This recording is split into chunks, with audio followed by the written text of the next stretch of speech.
Hey, what's up, guys? Welcome to the XP Podcast. My name is Rob, and I'm joined with my co-hosts. Starting with Adam. Adam, you are a man who's enjoying some Horizon, hopefully Mhm. getting ready to enjoy some Elden Ring. But the time is ticking because you are not only you're gonna start a new game. You're in chapter Act 2. I don't know. I guess I don't know how to word this. You're gonna be a father yet again. Okay, you already Oh, have yeah, one yeah. kid. Another child's on the way. So, are you prepared?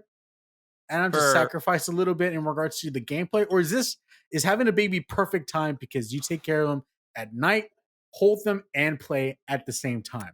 Ooh, the this things slang. how I play games will definitely be different. Okay. I'll be off my full-time job. I'll be off my full-time job for a couple weeks. And Nice. so in one sense, it's like, that's like 80 hours potential of game time. Some of that does go to the new baby, some that goes to the Some. toddler and the mom. And Sure. and you know what? But there's a little bit in there that goes Yes, towards the sir. games. Yes, sir. Yeah, Little bit. especially with Triangle Strategy coming out. Ooh. Oh yeah. Tomorrow, as of this recording, I'm sure I'm just going to tear through Triangle Strategy because that is a great maternity leave game. Because on the Switch, so I could have baby cradle in the arms with Yes, the sir. Switch, and then Absolutely. of course that it's not a real time action game; it's turn based, so it's like I don't need like super quick reflexes. Take my Yeah. time. Really text based can read a lot. Perfect. So It's yeah, a perfect perfect game. game. That Perfect is game. perfect, dude. You give me So hope whenever I become a father someday, because then Yeah, I me yeah, know too. it's doable.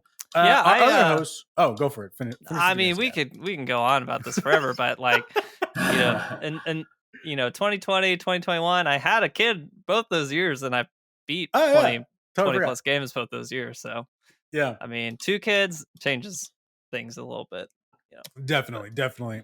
And our Just a other tad. co-host, Austin, I'm sorry to say this month on Game Pass, we're getting Guardians of the Galaxy. So unfortunately, you paid $60, $70 for no reason. I paid $60 like 2 months ago. I could have just waited, but it was worth it. It was a great game. I don't regret it. I don't regret it. But yes, Sweet. that was a slight pain when you're like, "Oh, Guardians is coming to Game Pass." I was like, "Yeah, dang."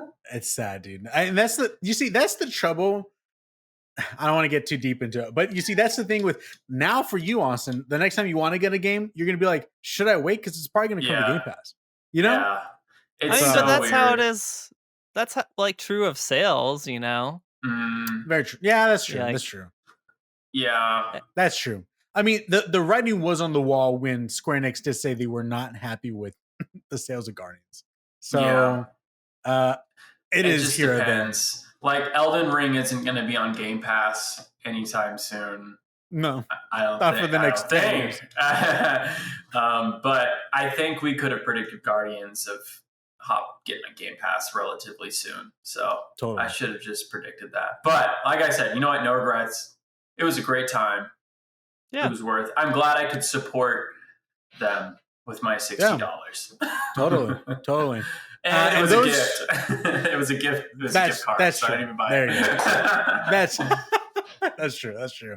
For those who are watching and those who are listening, welcome to the XP Podcast. We talk about all things video games. We bring them here to you at the digital table for your amusement. If you have any questions, comments, or corrections, send them our way on Twitter at Ambitious Casual. And if you're watching on YouTube, in the comments section, leave us your comments, your questions, your corrections. Hit the like button. Subscribe if you haven't subscribed. And just sit down, enjoy. If you are watching or listening, there are time codes, so you can jump around to the pieces that you want to get to, because sometimes you don't have all the time in the day.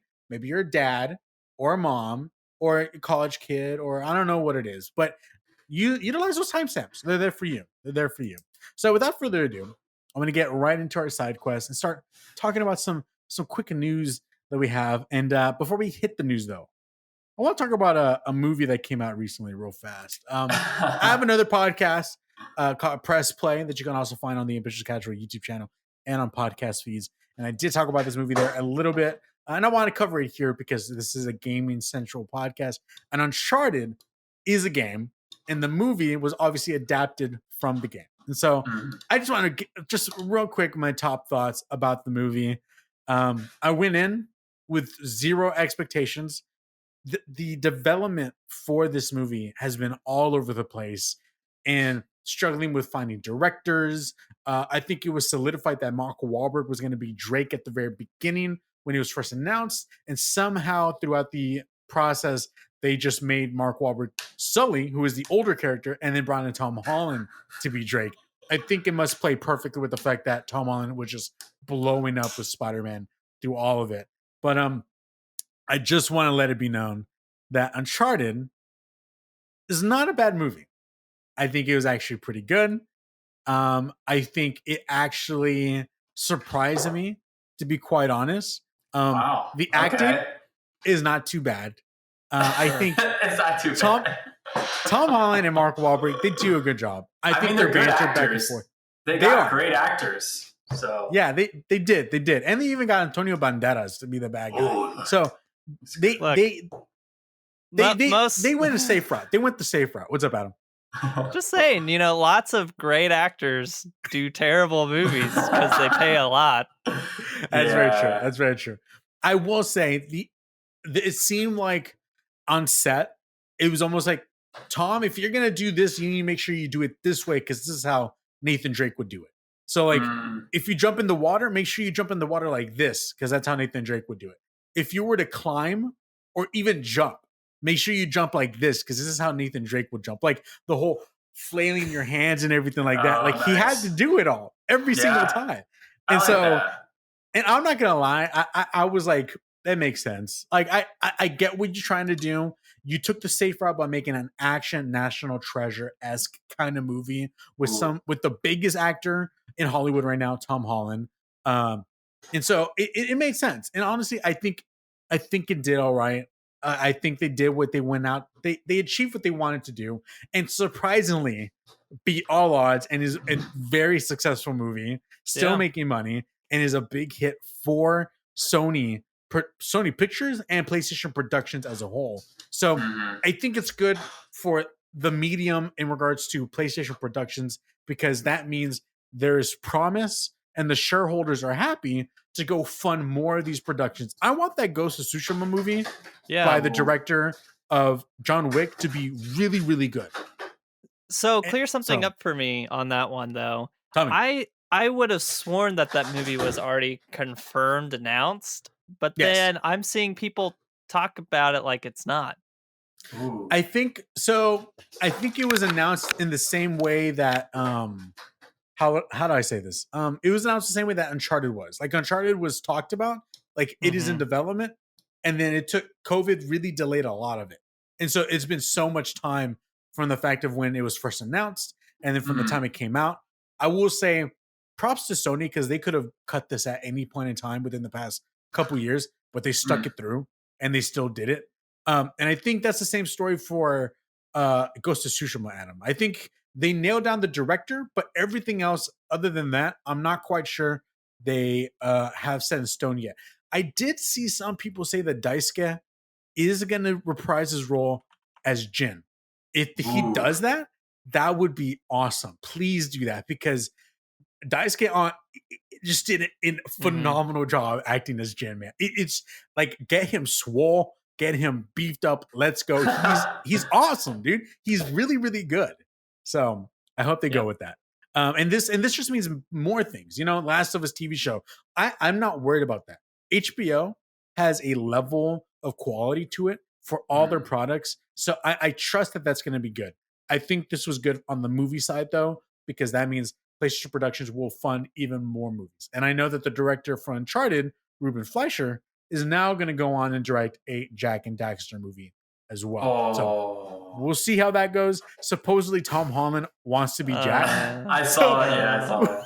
Just give me a break, man. We will see what happens. But this goes straight into our next story. This comes straight by Deadline, and it has been announced that Twisted Metal TV show has been picked up by Peacock. This is what they have to say. Peacock has handed a series order to Twisted Metal, a comedic half-hour live-action adaptation of the popular video game from Sony Pictures TV, PlayStation Productions, and Universal Television. Anthony Mackie, who's known for The Falcon and the Winter Soldier, stars and executive produces the project, first announced in September, which is written and executive produced by Cobra Kai writer Michael Jonathan Smith, who will serve as showrunner. Will Arnett and Mark Foreman, who secured the rights to the material and helped put the adaptation together, also executive produced via their Electric Avenue production company. This is wild because when I saw this, I knew Anthony Mackie was involved. First off, I want to make it clear. I've played Twisted Metal only on PS1. Like, that's how I remember it from when it first came out. I never followed through with any of the rest of the series. So I knew Anthony Mackie was connected, and I know people were like, how is this going to work?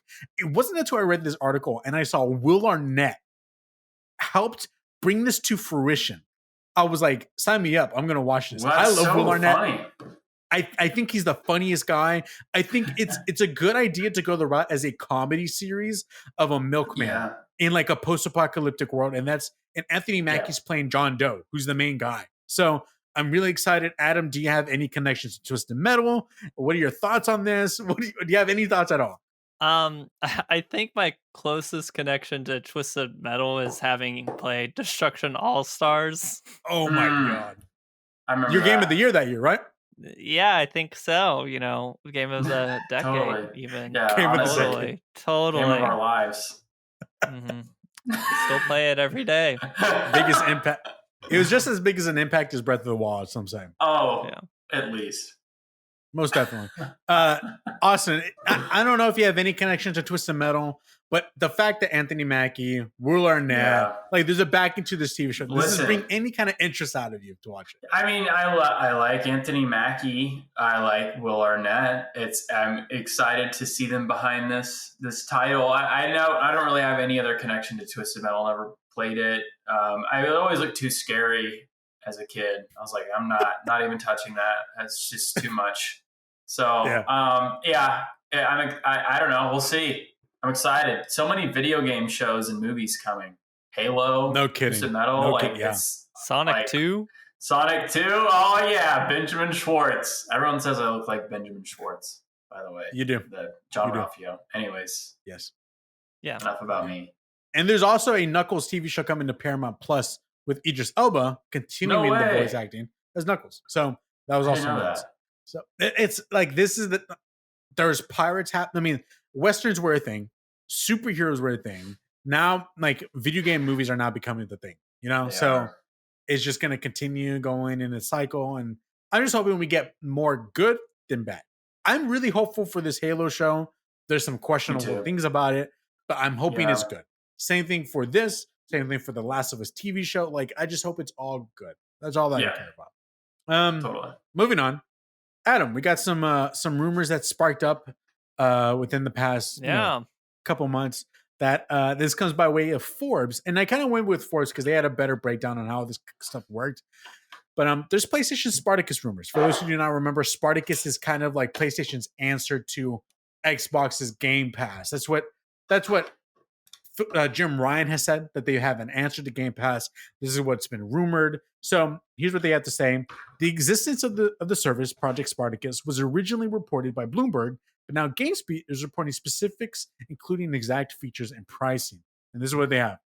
PlayStation Spartacus Tier 1, code, and we don't know for sure these are the names, but this is what is being said by Jeff Grubb from GameSpeed, that the Tier 1 is going to be PlayStation Plus Essential. It's going to cost $10, and it'll just be monthly games. Tier 2, which will be called PS Plus Extra, will be $13 with monthly games, what appears to be PS Now's downloadable games catalog as well. And then Tier 3, which will be named PlayStation Plus Premium for $16, is monthly games, the game catalog, cloud streaming, and a collection of classic games and game trials. Game trials. Adam, I want to kick it off to you. When this came out, there's a couple people talking about this. Obviously, the first thing everyone's going to go is compare this to Game Pass. So I just want to know your thoughts as a PlayStation fan, as someone who plays on your PlayStation. how does this look to you? How does this service look to you? Are you excited about what they are possibly going to offer, or is it just not as exciting as you thought it would be? I don't know how exciting I ever thought it was going to be. Uh, you know, I'm the guy who always is like, look, Game Pass doesn't make sense for everyone. It doesn't Mhm. jive with how I play games and Sure. everything like that. So just getting, a Sony version of that doesn't really um, do anything for me. Obviously, I think it would be great for, and what people have been asking for is access to play some of the older PlayStation games. Hmm. And so the fact that that would be in the most expensive tier is maybe the most disappointing part of this to me. Yeah. I also really wonder what the overall economy will be on these subscription services. Obviously, PlayStation Plus, I have it. I pick up the monthly games, but I buy that or I get gifted that year, 12 months subscription Mm, service around the holidays when it drops down to like $45 totally. Mm. for the year. So, Smart man. do they keep doing that? Stocks. Are they going to do that a version of that for the higher tier Oh, very prices? good point. Very For good the higher point. Yeah. tiers, because if they're doing that where there's a deeply discounted 12-month you know, special you can buy during the holidays, I'd maybe be more likely to do a year and play through a bunch of classic games I missed. Yeah. But if not, maybe there's a month where I'm like, okay, I don't have many other like current high profile titles I want to play. Let me figure out what the classic games I want to play are. Get like a Mm. month or two to go through it. Which is more of how I actually use Game Pass to be like, okay, there's a lot of things I want to try or a lot of indie Yeah. games that I want to play through that are on there. Get it for a couple months, play through them, then cancel. But Definitely. Definitely. Yeah. Look, PlayStation, Adam's just trying to catch a deal, y'all. Come on. I feel like they might. Like with how everything goes with them, it's. I feel like that's the route that they will take. They will have to do that during the holiday season. It just I don't see why they would just stop doing that. It makes sense to do so. Mm. I will say for me, looking at this, I'm just gonna no matter what, I was already gonna go for the premium. I think just because of the fact that I Mm. like classic PlayStation 1 games a lot. There's a lot of stuff that I have that I love about that series of that generation, even some of PlayStation 2. There's even some PlayStation 3 games, and I'm hoping that this happens, that PlayStation 3 is on there for these classic games. I'm a big fan of some of those games. And so I want to be all in on that. My only hope is that those classic games are not just streamed. Like I want them to be like downloadable onto my console. I can play them off of my console, not just streamed in the cloud. Because if that's the route they're gonna go, I'm not gonna be happy. Because it's I look, no Hmm. matter what you say, Game Pass has lag on their cloud. Stadia has loud like lag on the cloud. Everyone has lag. It's not. It's Yeah. not like a favoritism on anybody. It just everyone has lag. So I just want it to be so I can download it onto my console and play it. If that's the case, sign me up. I'm good. It is interesting though because we recently saw that Shadow Warrior 3 got announced to come out on PlayStation Now, which doesn't really happen. I know there was like one other game that this happened before, and what it does is it kind of makes you think, okay, PlayStation's already setting things up for a new game to come out on the PlayStation Now service. Does this mean in the future we might see some newer games pop up on the service? I'm hoping. But I will say this: playing Horizon Forbidden West, and we'll talk about this later, reminds me why PlayStation doesn't need a subscription service. And it Mm. makes me happy I don't need to use a subscription service on PlayStation. And we'll talk about that later because they know what they're doing. Adam, you are a Game Pass holder. Do you have anything that you want to of your thoughts regarding this Project Spartacus that you want to add or Austin, You mean say Austin? Did Austin? I say Adam? I said I meant Yeah. Austin. I meant Listen. Austin. get that in post. Yeah, well, I'll edit that. Say my name and then splice it over and yeah, okay, you got it. Yeah, got it. No, I'm real. I mean, it seems a little un-PlayStation to me personally, but I do think it would be beneficial to a group of people. I think people who want to try some of the other PlayStation games, and don't want to spend another $60 on this and that and this and that, I think it could be a good idea. The one thing I mostly thought about was the exclusives. I know that like Xbox, I think most, if not all, of their exclusives are released on Game Pass day one. Yes. Seeing that like PlayStation exclusives are, top tier, kind of like the luxury vehicle, I feel like, of video games. It would be interesting. It'd be kind of weird. It'd be strange to see such high quality games be thrown on a subscription pass day one. Seems very un-PlayStation, and not to devalue Xbox exclusives. And I'm a huge Xbox fan. I have an Xbox. I don't have a PlayStation, but it would seem strange, but could be beneficial to some people to have that type of hierarchy. But I agree with Adam in that it seems like on that $10 a month thing, you'd want to put all the classic games on there, because that's why people are paying for it, so they can kind of revisit those classic Sony games and go back to that nostalgia. I think that'd be a big selling point for them, instead of having it that weird 16. It's like, if you don't put it's like, what's a quote unquote classic game? You know what I mean? Like, what games will be on the $10 a month thing? That seems weird to me. But yeah, they're really stuck in a hole, like, with what their current services are, right? So like the $10 a month, I think, is what the actual like monthly cost or close to it of PlayStation Plus is, which is the monthly games, right? So it's like, if they dropped the classic stuff into that tier, either one, they'd have to move the like monthly games out, which would make people mad, or they would have to up the base price, which would make people mad, which is exactly what happened with Xbox, when they were like, I'm trying to remember exactly how it played out, but they're basically trying to like bundle in gold. Yes.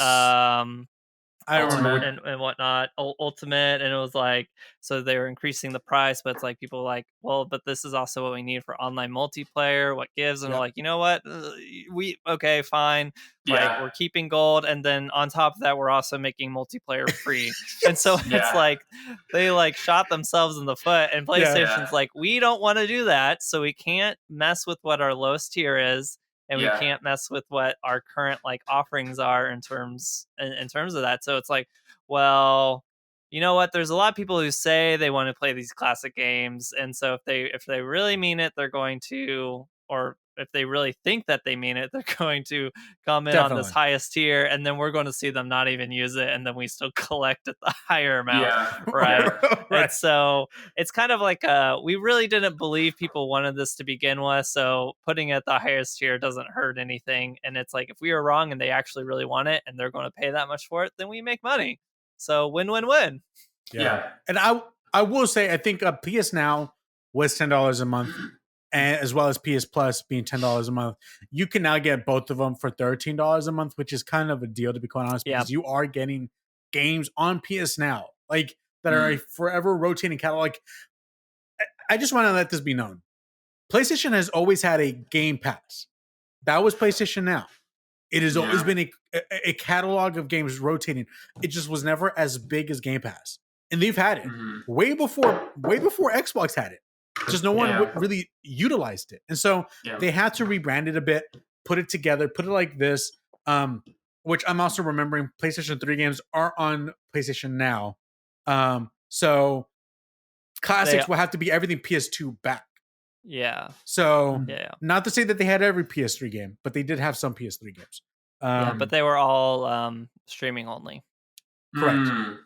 Correct.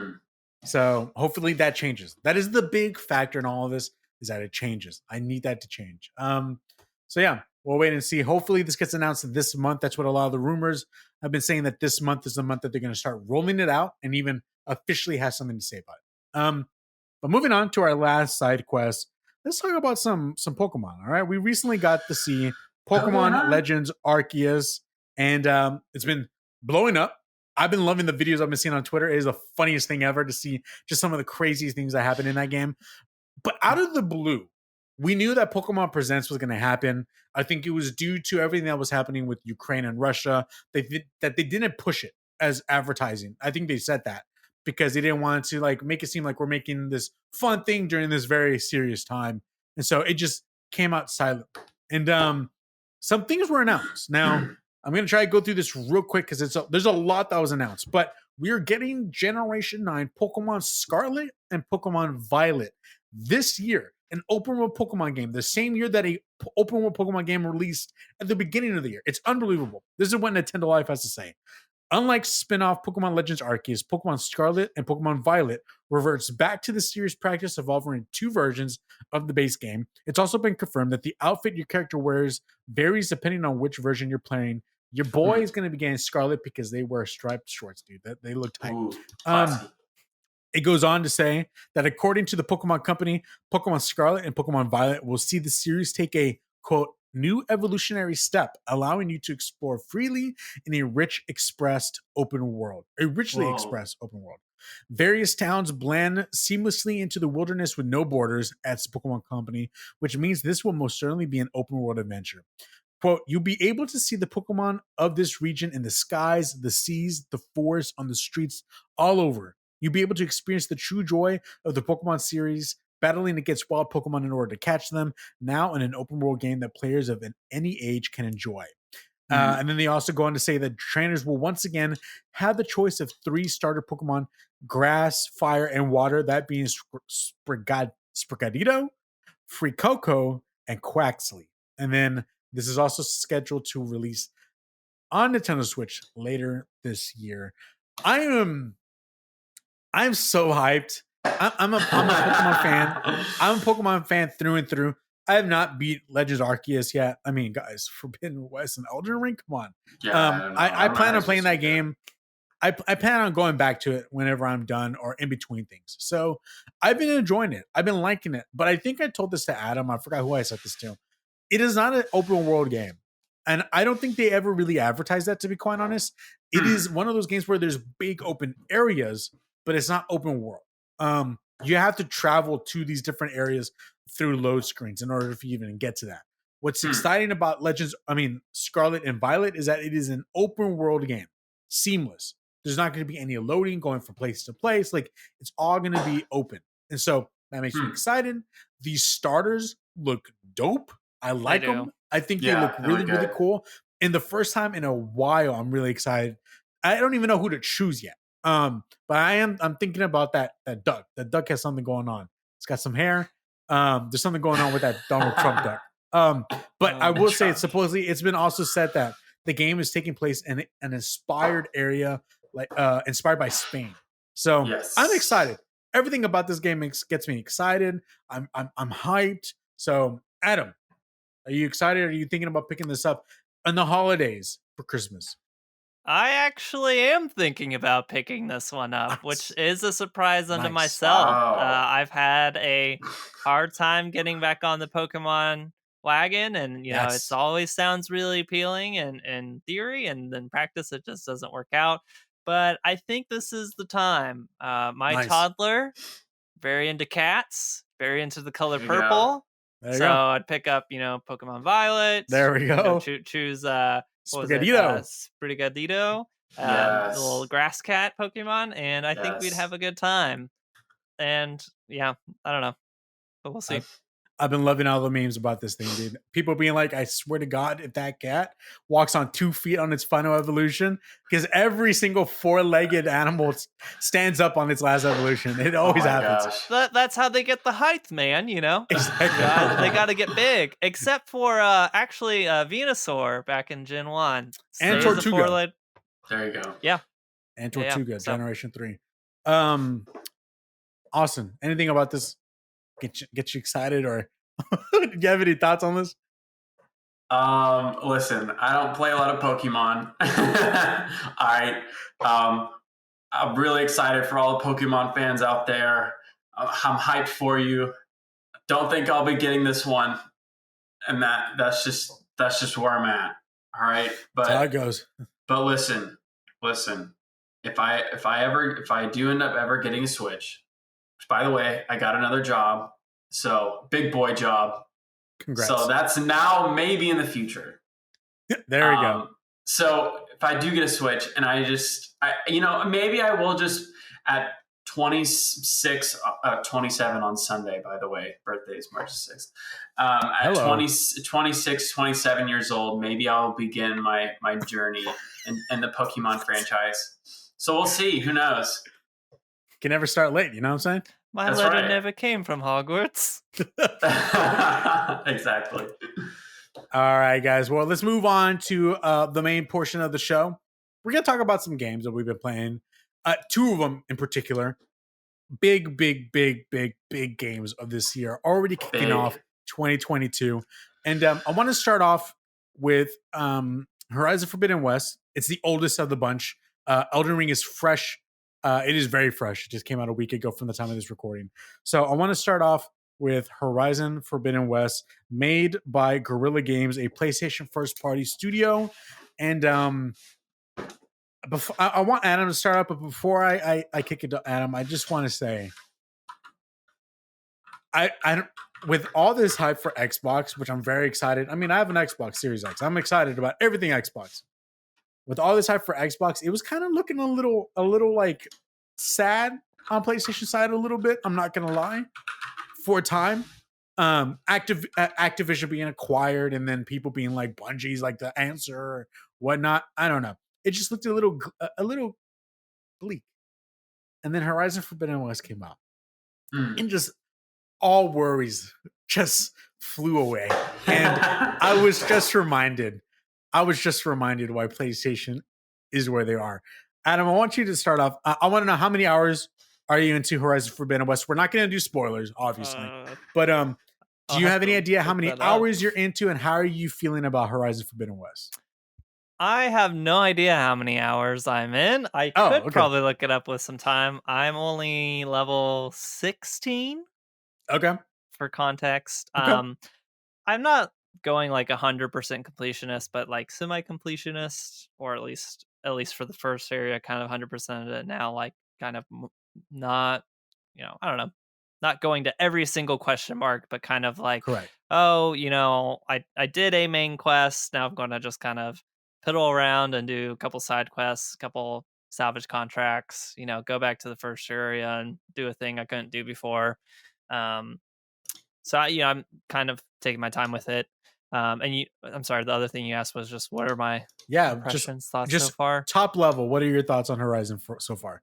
As someone who enjoyed Zero Dawn, but thought that there was a lot of rough edges to that game, they've smoothed out most of those rough edges. Yes. Maybe not quite all of them. There's a couple things I'd be like, Aloy still feels a little clunky and maybe a little too heavy moving around, but that's a minor complaint for most of the time. But they've added so many quality of life improvements over the first game that's really helped the dialogue, the story kind of play out a lot smoother, a lot more.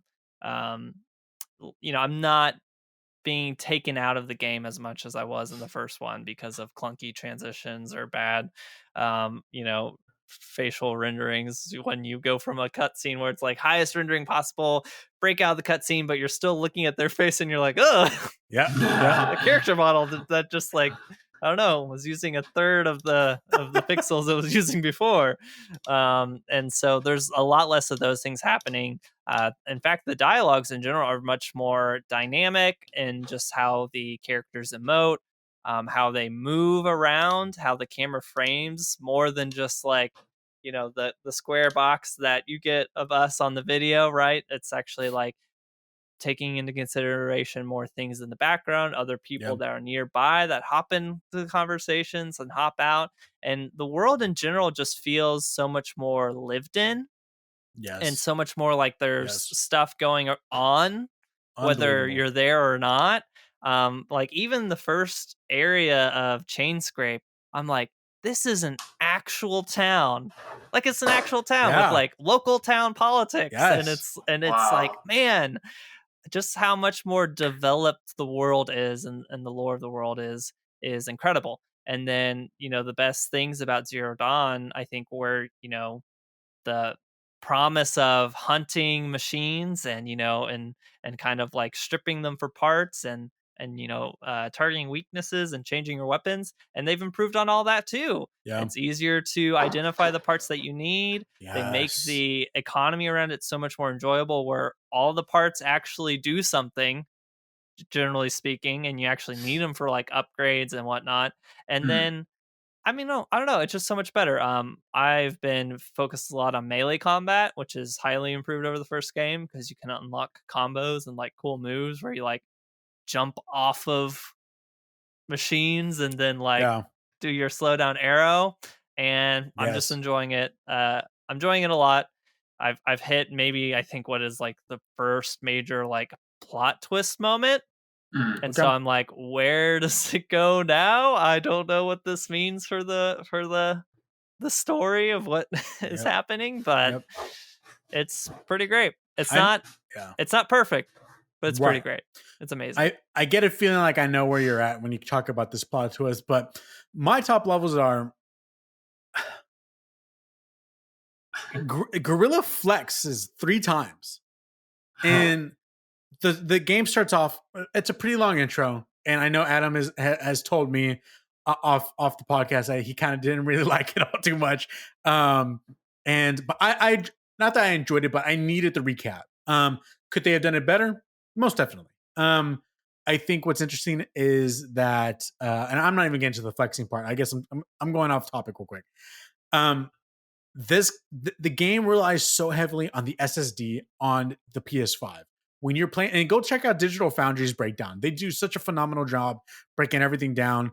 There's a moment at the very beginning of the game where there's like a cut, like an intro cutscene of like the opening credits, and all these shots are all in game. And I know this has been at times has been abused. Like, what does that mean? This is in game. Like, what the in game footage? What does that mean? And in this game, it is in-game footage. There's no doubt about it. On the PS4, there's moments where like it's and like the opening credits are the townspeople talking, and it's just camera pans, and then Aloy's galloping across the land and things like that. On the PS4, that's all cutscene of the gameplay just playing because it's not as powerful to generate all these different locations like that with the quick SSD because the PS4 doesn't have that. On PS5, it is jumping around all these different locations in the game, showing these cutscenes in game, and it does it. But there's a Wow. fault to it to an extent. Like there'll be pop-ins, and it's like the SSD wasn't Sure. that fast. It was almost there, but it wasn't that fast. And even in cutscenes when you're in dialogue with other people, I noticed that when the game is like in the dialogue and it's focusing on Aloy, it's almost as if the game renders everything that is showing Aloy and behind her at a high res, and everything that's behind that camera that you can't see is completely gone. Because and we've seen this before, and I'm gonna try my best to explain this. When Horizon Zero Dawn first was announced, it's almost as if the entire games industry found out that the way games are made, it's like your point of view is a cone, and everything outside that cone that you cannot see is not rendered. So that way it allows the game to populate what's in front of you at a higher res and at a much better frame rate, and it just runs better because it's not having to populate everything around you. It's just populating what's in front of you. So when you start moving your camera, then what you're looking at starts to begin to populate within the world at a quick speed that you can't see because it's quick enough. I think they do the same thing here, even with dialogue. So what's weird is that there'll be moments where if the camera's on Aloy, she's talking, emoting, so beautiful. Like it's the most beautiful looking cutscenes I've ever seen in my entire life. Hmm. And then it'll cut to whoever she's talking to, and you might see like the person there, like their clothes will just quickly flap like down real quick, and it's because it's loading them into the scene as quickly as possible. But it's weird, it's happened to me multiple times, and it was one time where it was a cutscene of Aloy talking to another person, and it kept going back and forth, back and forth, back and forth, and it wasn't the person I was talking to, but it was a random NPC behind them that was just constantly redoing the same animation when they loaded back in, and it really threw me off because I was like, I'm seeing the stuff behind the scenes happening in front of me, and I shouldn't be saying this. So they heavily rely on the SSD, which is very, very fast, but I don't know if it's quite fast enough. And so whenever we get that PS5 Pro, this probably will not even be an issue. Or with a couple patches, it'll be okay. Now, going back a little bit, the flexing. They flex 3 times, dude. You get through the opening intro of the recap and the opening credits or whatnot, and then you have this moment where like the game just starts, and it's Aloy and Varl are right there, and you're just looking at, like, they made sure that it was the most lushful looking scene that you've ever seen, and I was like, what in the world, dude? It was that moment where I was like, this is why PlayStation is PlayStation, dude. This is why they do what they do. And then there's a second flex when you're going down an elevator, looking across the landscape, and you just can't do anything. You're just Aloy in this elevator while somebody's talking. It's Agent Conan O'Brien, and you're just talking with this guy, and you're looking over the land. And I was like, bruh. And then that wasn't even the open area. After that, there's another moment where you look out into the actual open area yet again. And I was like, they just flexing over and over and over again. So the gameplay is just wild. It is so good. So much better than the first. I like it. I've told Adam this before. I think that it is there's too much going on, I think. Like it's there's so much detail that I get stuck on foliage, like on random tree branches or whatnot on the ground. Like stuff is going on where I'm like, dude, what? I need a little bit more space, especially during times where you slow things down. And I'm trying to meticulously like shoot an arrow under the belly of something, but then I'm like diving and then I hit a rock, and I'm like, bro, there's just so much going on right here that yes, it looks beautiful, but man, like give me some space sometimes, you know? But these are just minor things. These are not ruining my experience. I think the story is very interesting.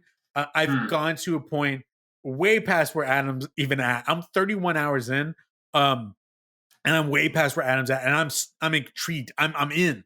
I'm ready to see I'm ready to see what's going on. I want to get to the end. I do think that there's sometimes a little too much talking and not enough showing, in my opinion. I think some of the dialogue options can really go on and on and on and on. And I feel like it doesn't need to be. But again, that's just coming from somebody who I'm a fan of Hideo Kojima, and there's a lot of talking in Hideo Kojima games. But it's not like I have to like push a button, hear them talk for 5 minutes, and then push another button, hear them like, no, he just puts a movie on for you to watch. And I'll be honest, I'm fine with that. I'll sit back and I'm like, cool, time to watch like a 30-minute cutscene. I'm here for it. So overall, Horizon Forbidden West, I think it's an achievement.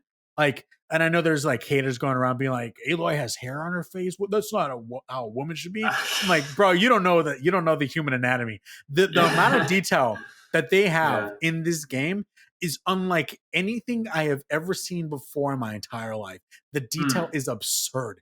It is absurd. The animations for every individual like robot that she had to face against is unbelievable. It's unbelievable. It's so good, and I'm so stoked to be playing this right now. Like they came out of the gates of 2022 swinging. So, Adam, do you have anything else you want to say in regards to Horizon Forbidden West?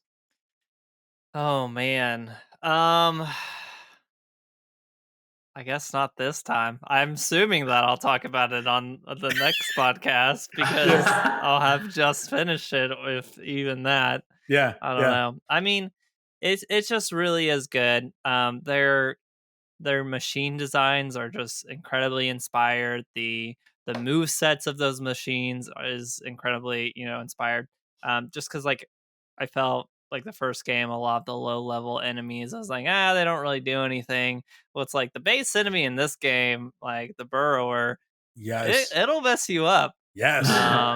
It has some cool moves, but then those sky drifters, which is like, flying, they will really really mess you up. Yep. And it's like they do some crazy moves, but now you have crazy moves you can do. Yes. So like it's just it is a dance. Yes. And it's really cool though. Yeah.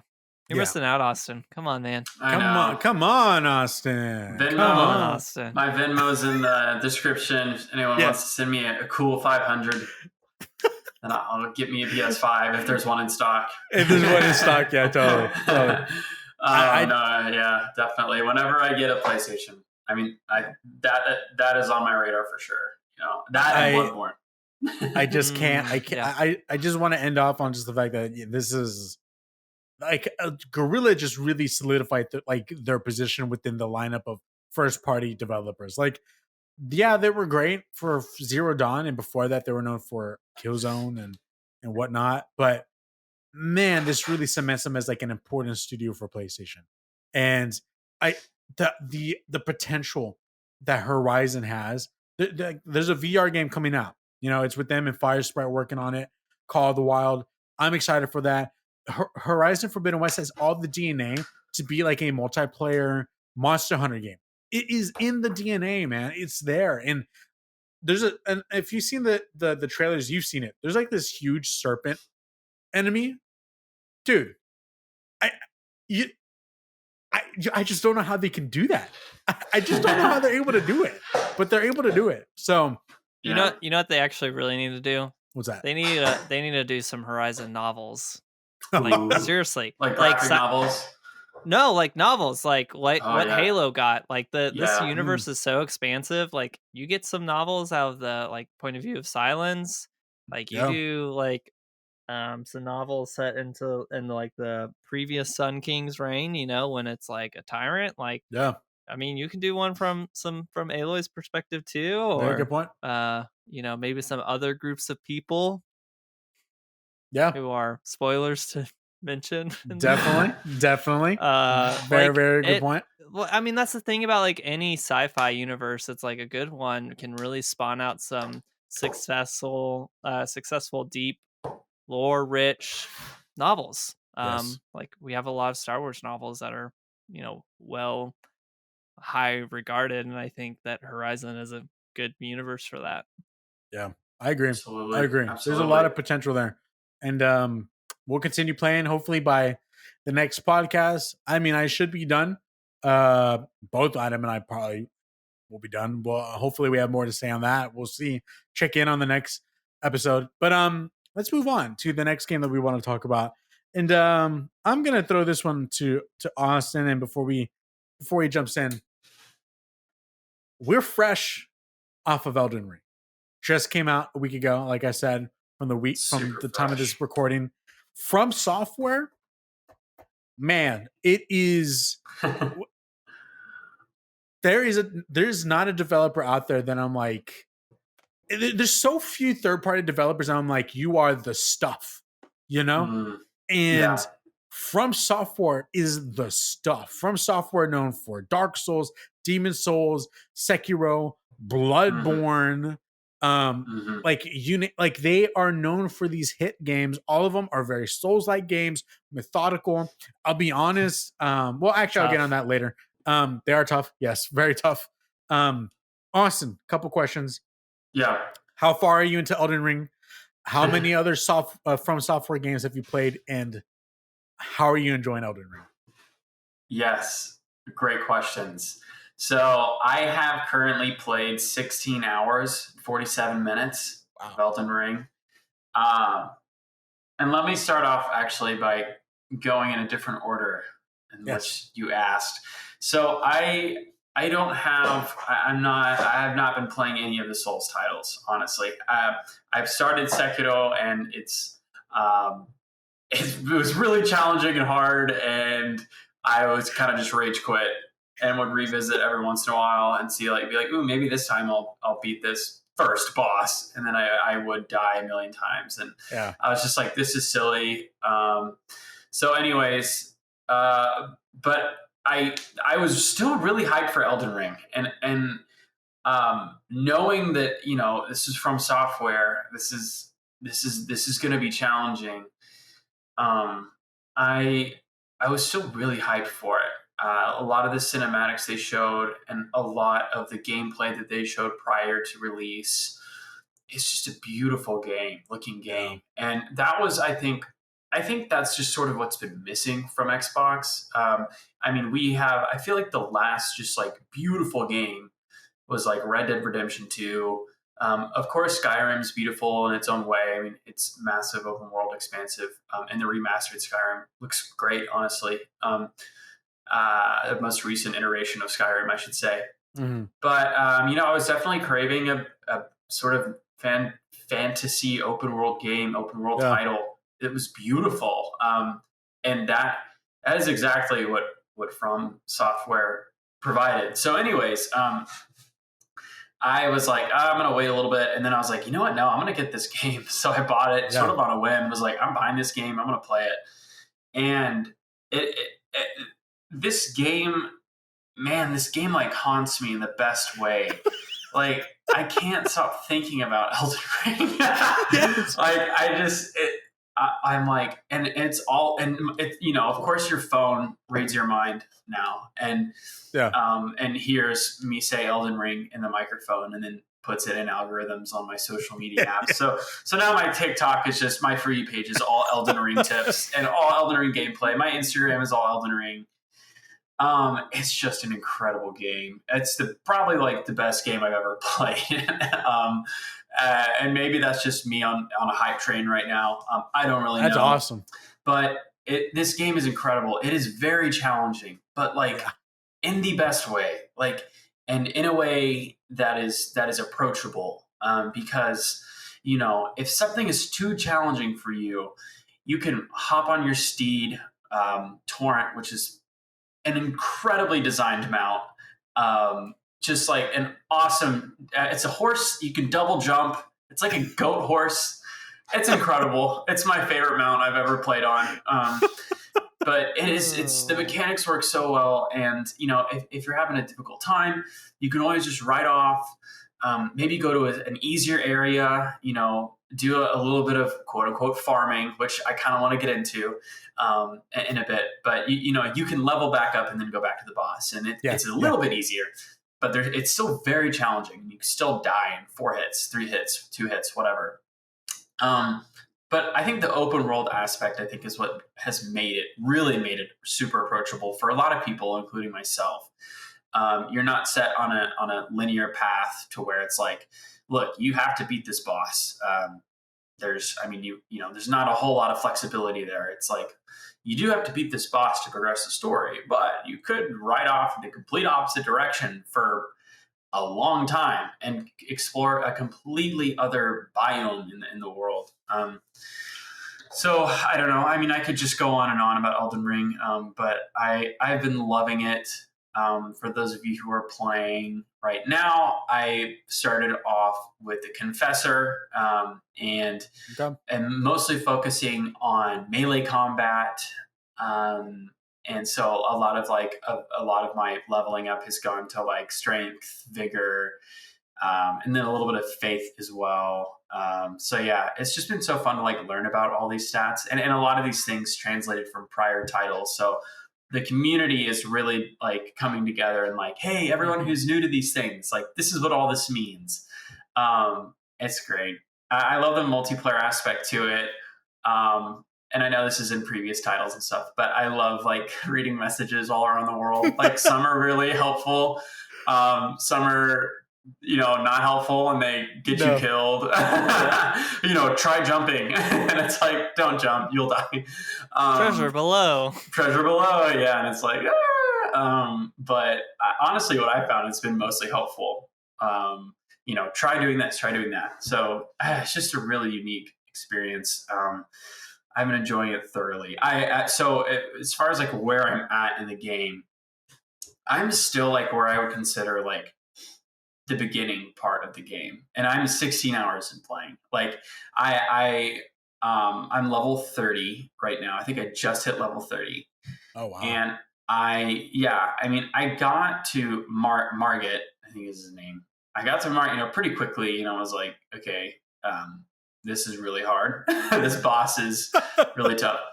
And I just now, like literally today, I was like, all right, I'm going to revisit him. I think I'm ready. Still haven't beat him yet. Died a lot of times, but I'm doing a lot more damage than I was before. Yeah. I'm really invested, and I beat a lot of other like mini bosses throughout, the Right. world already, and I got some cool swords and stuff like that. So I don't know, like there's so many ways to go about the game. I mean, and the approach that I've just decided to take is just like, don't worry, just do what you want, and if you need a break from a boss, then like take the break and come back later, and it's okay. So I'm just going about it at my own pace, and I'm loving every minute of it. So yeah, I am extremely hyped on Elden Ring, and I'm so excited for you guys to start playing. There's just so much to it, and I'm stoked for you guys. It's a beautiful game. Yeah, man. Yeah. I will say, I gave in, so I got it. I'm 5 hours in. I am warrior class.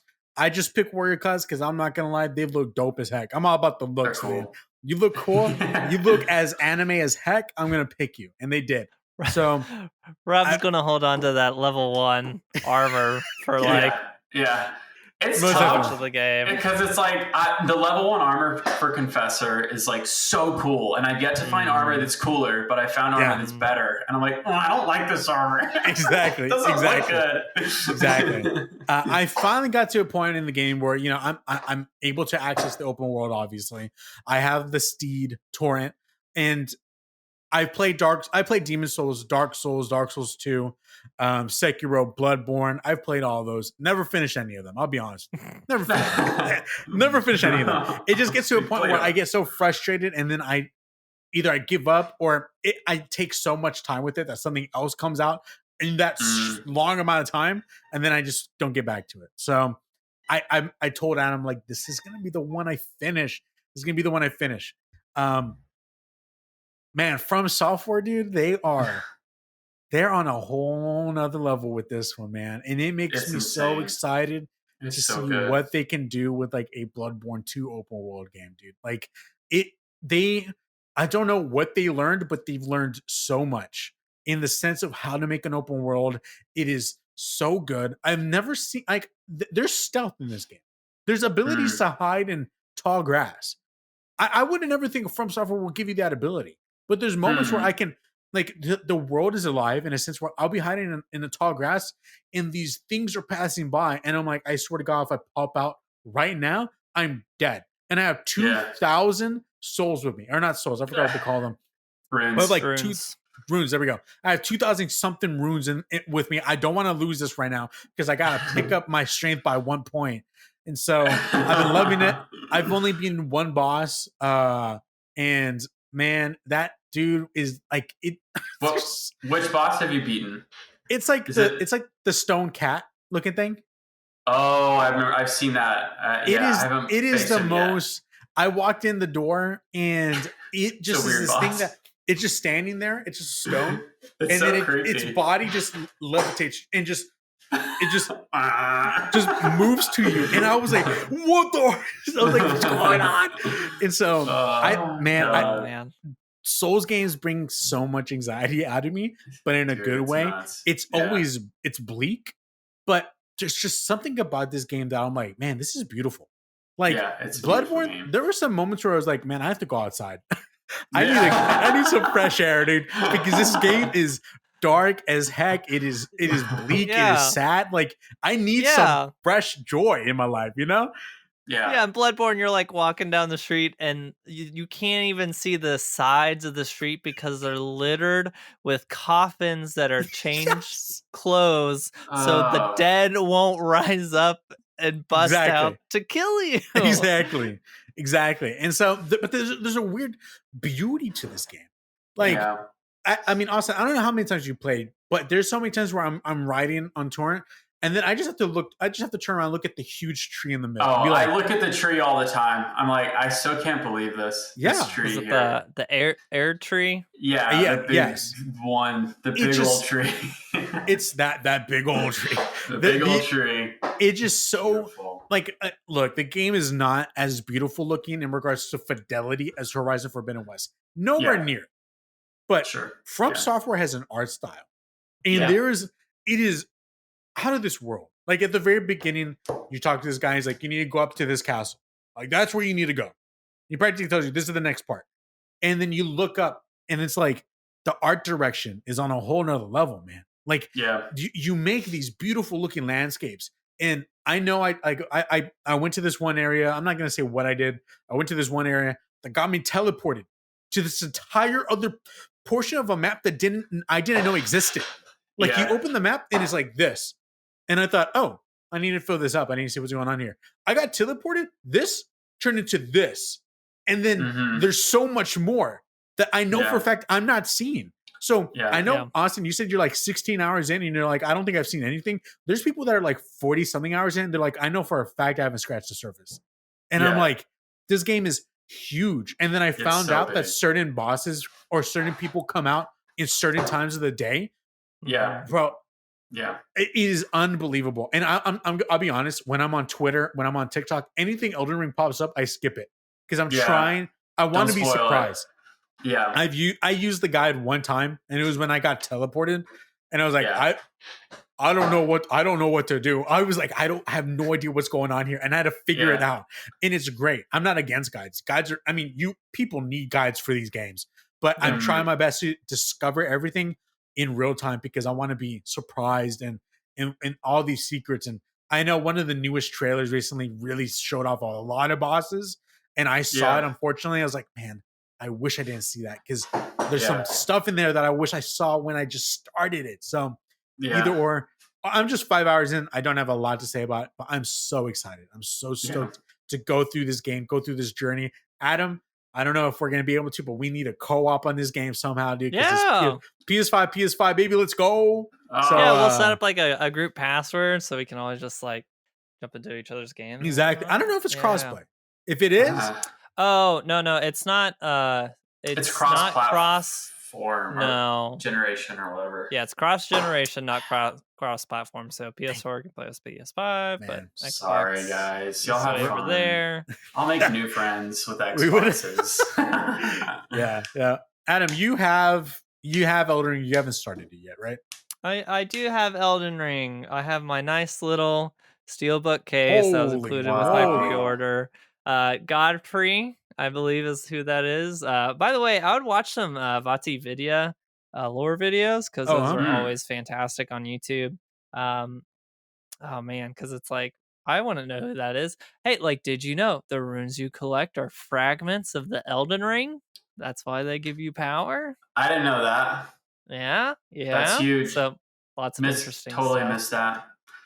Yeah, or like there's two main different schools of arcane or sorcery that have like spells associated with them. So that's like, you know, when you find different spells, anyway, sorry, I don't need to get into all that. But it's like he does a bunch of the hard work of like looking at different item like descriptions and kind of piecing together logically how things relate to one another in the world. Definitely. And then kind of explains that in a very like deep, calming voice. Yeah, that's awesome. I want to listen to those. And they're phenomenal. Like obviously he has lots of great ones on Dark Souls.